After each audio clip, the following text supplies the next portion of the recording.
विद्यार्थियों, पाश्चात्य राजनीतिक विचारकों का हम अध्ययन कर रहे थे। पाश्चात्य राजनीतिक विचारकों के अंतर्गत आज हम बेंथम के जो सुधारवादी विचार है उसके बारे में हम अध्ययन करेंगे।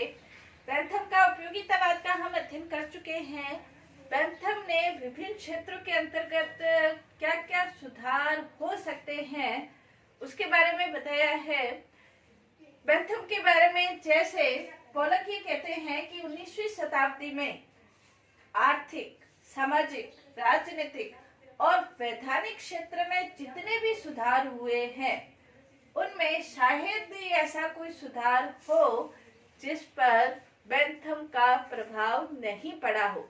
कहने का तात्पर्य यह है कि बेंथम ने सभी क्षेत्रों के अंतर्गत, चाहे संसदीय प्रणाली हो, चाहे विधि व्यवस्था हो, कानून निर्माण व्यवस्था हो, न्यायाधीश व्यवस्था हो, शिक्षा प्रणाली हो, गरीबों से संबंधित व्यवस्था हो, सार्वजनिक व्यवस्था हो, जेल सुधार हो, दंड सुधार हो, कारावास सुधार हो, ऋण न चुकाने पर कारावास की जो दंड है, उन सब के अंतर्गत बेंथम ने अपने सुधारवादी विचार बताए हैं। और उन्होंने अपने जो सुधारवादी विचार बताए हैं उसका इतना ज्यादा त्वरित रूप से कह सकते हैं, तीव्रगामी रूप से और तार्किक दृष्टि से उन्होंने जो सुधार बताए हैं उसका प्रभाव ये पड़ा कि उनके बताए हुए सुधार कहीं न कहीं विधियों में शामिल हो चुके हैं, विधि का अंग बन चुके हैं। जैसे मैक्सी ये कहते हैं कि ये कहने की आवश्यकता नहीं है कि बेंथम के बताए सुधार कहीं न कहीं विधि का रूप प्राप्त कर चुके हैं। कैटलिन भी ये कहते हैं कि उपयोगितावादी जो विचारधारा है वो वास्तव में एक राजनीतिक विचारधारा नहीं होकर एक सुधारवादी विचारधारा है, और बेंथम को हम एक राजनीतिक दार्शनिक न कहकर एक सुधारक कहे तो वो ज्यादा उचित प्रतीत होता है। तो बेंथम को राजनीतिक दार्शनिक न कहकर सुधारवादी विचारक क्यों कहा जाए, किन किन क्षेत्रों में क्या क्या सुधार उन्होंने बताए हैं उसके बारे में आज हम अध्ययन करेंगे। जैसे पहला हम ये कह सकते हैं शासन प्रणाली में सुधार। इन्होंने बेंथम ने शासन प्रणाली के अंतर्गत क्या क्या सुधार किए जा सकते हैं उसके बारे में बताया है। उपयोगितावादी विचारधारा जो प्रमुख रूप से 3 प्रकार की शासन प्रणालियां होती है, राजतंत्र, कुलीन तंत्र और जनतंत्र। इन तीनों प्रकार की शासन प्रणालियों में उपयोगितावादी विचारधारा के अनुसार, उसके लक्ष्य के अनुसार अधिकतम व्यक्तियों का अधिकतम सुख कौन सी प्रणाली में निहित हो सकता है? स्वाभाविक रूप से जनतंत्र ही अधिकतम व्यक्तियों के अधिकतम सुख के रूप में परिलक्षित हो सकता है, राजतंत्र और कुलीन तंत्र नहीं। इसलिए बेंथम ने शासन व्यवस्था, शासन प्रणाली के रूप में जनतंत्र का ही समर्थन किया है। लेकिन जनतंत्र का समर्थन करने के साथ ही इंग्लैंड की जो शासन व्यवस्था है उसके अंतर्गत भी उन्होंने सुधार क्या किए जा सकते हैं, क्योंकि उस समय इंग्लैंड में जनतंत्रात्मक शासन प्रणाली लागू हो चुकी थी, शुरू हो चुकी थी। तो उन्होंने ये बताया कि इंग्लैंड के अंतर्गत जो शासन व्यवस्था है उसमें क्या सुधार हो सकते हैं। जनतंत्र का तो वो समर्थन करते हैं, लेकिन जनतंत्र के साथ क्या सुधार किए जा सकते हैं। तो पहला उन्होंने बताया सार्वभौमिक वयस्क मताधिकार। वो ये कहते हैं कि जनतंत्र के लिए आवश्यक है कि सार्वभौमिक वयस्क मताधिकार लागू किया जाए। अब यहाँ पर उनकी ये भी आवश्यकता देखने वाली चीज है कि सार्वभौमिक वयस्क मताधिकार का समर्थन करते हुए भी उन्होंने ये कहा कि वयस्क मताधिकार प्रदान करते समय ये अवश्य ध्यान रखा जाना चाहिए, पुरुषों के क्षेत्र में ये अवश्य ध्यान रखा जाना चाहिए कि वो कुछ पढ़े लिखे हो, शिक्षित हो, उन्हें ही ये अधिकार दिया जाना चाहिए। महिलाओं को अभी ये अधिकार नहीं दिया जाना चाहिए, उसके बारे में बाद में चिंतन करने की आवश्यकता है। और इसी के विचारों का परिणाम होगा कि इंग्लैंड के अंतर्गत 1971 में महिलाओं को वयस्क मताधिकार प्रदान, पुरुषों को मताधिकार प्रदान शिक्षा के आधार पर किया जाए। दूसरा, संसद के अंतर्गत वो ये कहते हैं कि संसद यानी कि कॉमन सभा के जो चुनाव है वो वार्षिक होने चाहिए।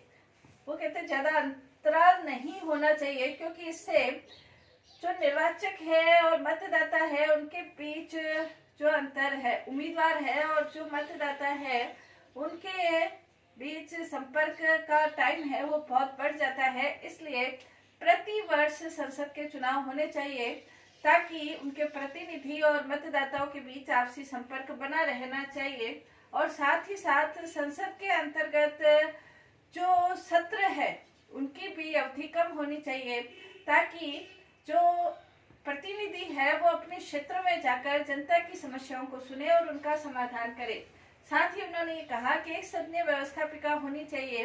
लॉर्ड सभा के वो बिल्कुल खिलाफ थे। इंग्लैंड के अंतर्गत जैसे संसद के 2 सदन हैं, लोकसभा और लॉर्ड सभा और लोकसभा, तो लोकसभा के तो समर्थक थे, लेकिन लॉर्ड सभा को वो एक कुलीन तंत्रीय संस्था मानते थे। इसलिए वो ये कहते थे कि लॉर्ड सभा का कोई अस्तित्व नहीं रहना चाहिए, लॉर्ड सभा को खत्म कर दिया जाना चाहिए, क्योंकि ये जनता के हितों का समर्थन करने वाली संस्था नहीं है। तो एक सदनीय व्यवस्थापिका होनी चाहिए। गुप्त मतदान के वो समर्थक थे, क्योंकि उस समय जो व्यवस्था थी उसके अंतर्गत हाथ उठाकर मतदान किया जाता था। बेंथम इस प्रणाली से संतुष्ट नहीं थे, क्योंकि इसमें कहीं न कहीं भय का वातावरण रहता है और इसके कारण वो ये चाहते थे कि गुप्त मतदान होना चाहिए, ताकि लोगों को ये पता नहीं चले कि किसने किस व्यक्ति को क्यों, कैसे, कब वोट दिया है। तो ये गुप्त मतदान होना चाहिए। साथ ही वो ये कहते हैं कि जनतंत्र के लिए प्रेस की स्वतंत्रता आवश्यक है, क्योंकि जनतंत्रात्मक शासन प्रणाली तभी अपना कार्य स्वतंत्रता पूर्वक कर सकती है जब स्वतंत्र प्रेस हो। अगर प्रेस या मीडिया, पत्र पत्रिकाएं, अखबार स्वतंत्रता पूर्वक अपना कार्य नहीं करती है तो जनता को सरकार के बारे में, सरकार की नीतियों के बारे में सही जानकारी प्राप्त नहीं होने पर स्वच्छ शासन व्यवस्था नहीं हो सकती। इसलिए वो प्रेस की स्वतंत्रता के भी समर्थक थे। विधि निर्माण के क्षेत्र में भी वो सुधार करना चाहते थे। विधि निर्माण के क्षेत्र के अंतर्गत के क्षेत्र में जो बेंथम की पुस्तक है principle of morals and legislation, उसका प्रतिपादन करके वो विधि निर्माण के क्षेत्र के पैगंबर के रूप में सामने आए थे और विधि के क्षेत्र में कहीं न कहीं सभी लोग उनसे प्रेरणा ग्रहण करते हैं।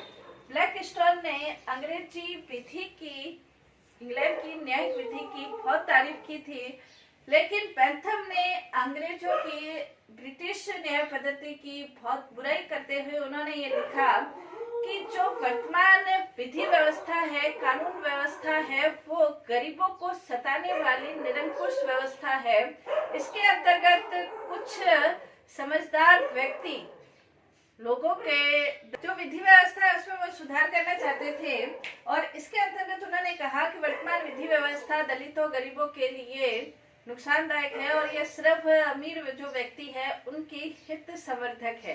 तो इस व्यवस्था में, विधि की व्यवस्था में वो सुधार करने के लिए वो ये कहते हैं कि विधि निर्माण का जो उद्देश्य है वो आजीविका होना चाहिए, पर्याप्तता होना चाहिए, समानता और सुरक्षा होना चाहिए। विधि की व्यवस्था जब हित संवर्धन के लिए होगी, गरीबों को ये लगेगा कि विधि या कानून उसके जीवन के लिए आवश्यक है, उनके लिए लाभदायक है, तो विधियों को बलपूर्वक, भयपूर्वक पालन करवाने की आवश्यकता नहीं पड़ेगी, बल्कि लोग स्वतः ही विधियों का पालन, कानूनों का पालन करेंगे। इसलिए वो ये कहते हैं कि लोगों को ये पता होना चाहिए, अगर उनके लाभ के लिए है तो विधि का पालन लोग स्वतः ही करेंगे। अगर उसका उद्देश्य आजीविका, पर्याप्तता, समानता, सुरक्षा है, लोगों को ये समझ आ जाता है, तो विधि को बलपूर्वक पालन करवाने की आवश्यकता नहीं पड़ेगी। साथ ही उन्होंने ये कहा कि विधि सरल होनी चाहिए, स्पष्ट होनी चाहिए। विधि की भाषा ऐसी नहीं होनी चाहिए जो प्रचलित भाषा से अलग हो, लोगों को समझ ही नहीं आए कि विधि क्या है। तो विधि की भाषा सरल हो, छोटे छोटे शब्दों में, छोटे छोटे वाक्यों में उसका प्रयोग होना चाहिए, स्पष्ट होनी चाहिए, ताकि लोग विधि को समझ सके और विधि के अनुसार उनको जो न्याय प्राप्त हो सकता है उसके बारे में जानकारी प्राप्त कर सके। साथ ही उन्होंने कहा कि उस समय जो विधि अस्त व्यस्त रूप से इधर उधर बिखरी हुई थी, उसका भी सुधार करने पर उन्होंने बल दिया और ये कहा कि विधि का संहिताकरण होना चाहिए, विधि लिखित रूप में होनी चाहिए ताकि लोग उसको समझ सके और संहिताकरण होने से विधि का पक्षपातपूर्ण रवैया खत्म होगा और सबके साथ समानता का व्यवहार होगा। इसलिए विधि का संहिताकरण होना चाहिए। साथ ही उन्होंने कहा कि विधि सुगम होनी चाहिए, सुलभ होनी चाहिए, सभी व्यक्तियों को प्राप्त होनी चाहिए। विधि ऐसी नहीं हो कि व्यक्ति उसे समझ नहीं सके, इसलिए सुलभ होनी चाहिए। प्रत्येक व्यक्ति विधि के बारे में, कानूनों के बारे में जानकारी प्राप्त करना चाहे तो वो आसानी से कर सके, तो ऐसी व्यवस्था होनी चाहिए। साथ ही उन्होंने कहा, अंतर्राष्ट्रीय विधि के क्षेत्र में भी उन्होंने अपने विचार प्रकट किए। उन्होंने यूरोपियन देशों, भारत के लिए भी ये कहा कि इन देशों में विधि के क्षेत्र में सुधार किए जाने चाहिए, विधि का संहिताकरण होना चाहिए। दूसरे देशों में विधि का क्या रूप हो, उसमें क्या योजनाएं हो, उसके बारे में भी उन्होंने अपने विचार प्रकट किए। नेक्स्ट, न्याय व्यवस्था के क्षेत्र के अंतर्गत भी उन्होंने अनेक प्रकार के सुधार बताए। बेंथम ने ये कहा, इंग्लैंड की न्याय व्यवस्था के संबंध में ये कहा कि इस देश में न्याय बेचा जाता है और बहुत महंगा बेचा जाता है। जो व्यक्ति न्याय दाम नहीं चुका सकते, न्याय का दाम नहीं चुका सकते, वो न्याय से वंचित रह जाते हैं। तो न्याय व्यवस्था के क्षेत्र में भी उन्होंने ये कहा कि न्याय ऐसा होना चाहिए जो प्रत्येक व्यक्ति को प्राप्त हो सके। इस प्रकार के सुधार के उपाय उन्होंने अपने न्याय व्यवस्था के अंतर्गत बताए। पहला, उन्होंने ये बताया कि न्याय व्यवस्था में क्या सुधार, जो उस समय की न्याय व्यवस्था थी उसमें क्या सुधार किए जा सकते हैं। तो पहला उन्होंने ये बताया कि वर्तमान जो न्याय व्यवस्था है उसमें अनावश्यक खर्च होता है। वकीलों के क्षेत्र में, न्यायिक प्रक्रिया के क्षेत्र में, जो उसकी कार्रवाई है उसके क्षेत्र में अनावश्यक खर्च होता है और ये जो अनावश्यक खर्च है हर एक व्यक्ति दे नहीं सकता है और हर एक व्यक्ति जब उसके दाम नहीं चुका सकता है तो वो न्याय से भी वंचित रह जाता है। इसलिए उन्होंने ये कहा कि इस अनावश्यक खर्च से छुटकारा मिलना चाहिए। नेक्स्ट, उन्होंने कहा कि न्याय व्यवस्था के क्षेत्र में अनावश्यक देरी होती है और अनावश्यक देरी होने के कारण क्या होता है, अनावश्यक देरी होती है जिससे भी व्यक्ति न्याय प्राप्त करने से वंचित रह जाता है। तीसरा, उन्होंने बताया कि वर्तमान जो न्याय व्यवस्था है उसमें अनेक प्रकार की अव्यवस्थाएं हैं, अनेक प्रकार की दुश्चिंताएं हैं। व्यक्ति को ये लगता नहीं है कि उसके अगर वो शोषित है, पीड़ित है, तो क्या उससे न्याय प्राप्त हो सकता है। इस प्रकार की अव्यवस्थाओं को, दुश्चिंताओं को दूर किया जाए। साथ ही न्यायाधीशों के ऊपर भी वो क्वेश्चन मार्क लगाते हैं और ये कहते हैं कि इसके लिए जूरी व्यवस्था की स्थापना की जानी चाहिए, जूरी व्यवस्था लागू की जानी चाहिए ताकि व्यक्तियों को न्याय सरल, सुलभ और सुगम प्राप्त हो सके। साथ ही न्यायिक प्रक्रिया के क्षेत्र में प्रेषक, जनता की ओर से प्रेषक नियुक्त करने चाहिए ताकि न्याय व्यवस्था में सार्वजनिकता बनी रहे, पारदर्शिता बनी रहे और जनता को न्याय में भेदभाव का सामना नहीं करना पड़े। साथ ही उन्होंने कहा कि जब न्यायिक प्रक्रिया की कार्यवाही हो, न्याय व्यवस्था हो, न्यायिक प्रक्रिया की कार्रवाई हो तो सार्वजनिक रूप से होनी चाहिए और यह आवश्यक होना चाहिए कि वहां पर कुछ नागरिक आवश्यक रूप से उपस्थित रहे। वो नागरिक ये देखे कि न्यायिक प्रक्रिया की जो कार्रवाई है वो किस प्रकार से चल रही है और उसमें क्या न्याय प्राप्त हो रहा है, नहीं हो रहा है, ये जनता के सामने होनी चाहिए। तो और जनता को भी जो चिरे हो रही है, वाद विवाद हो रहे हैं, उसमें जनता को भी जांच में अधिकार मिलना चाहिए। तो इस प्रकार की स्थिति वो ये कहते हैं होनी चाहिए जिसके कारण से न्यायिक प्रक्रिया में नागरिकों की उपस्थिति न्यायिक प्रक्रिया को वास्तविक रूप में सरल, सुलभ बनाने में एक महत्वपूर्ण भूमिका निभाती है। साथ ही उन्होंने कहा कि विवादों का निर्णय करने में न्यायाधीशों का बहुमत नहीं होना चाहिए बल्कि एक न्यायाधीश का निर्णय मान्य होना चाहिए ताकि जो न्यायाधीश है वो उत्तरदायित्वपूर्ण अपना कार्य संपन्न कर सके। वो बेंथम वकीलों की आलोचना करते थे। वकीलों को वो ये कहते हैं कि वकील सत्य असत्य को नहीं जानने वाले होते हैं। वकील किसी भी प्रकार का जनता के साथ हो, गरीबों के साथ हो, इस प्रकार नहीं होते हैं। वकील अधिकारियों के इशारों पर नाचने वाले होते हैं। इसलिए वकीलों के हित में, वकीलों के द्वारा न्याय प्राप्त हो, इसको वो शंका की दृष्टि से देखते थे। तो इस क्षेत्र में भी वो सुधार करना चाहते थे। बैंथम के सुधार करने के संबंध में और भी उनके विचार है, उसके बारे में हम अध्ययन करेंगे अपनी नेक्स्ट क्लास में।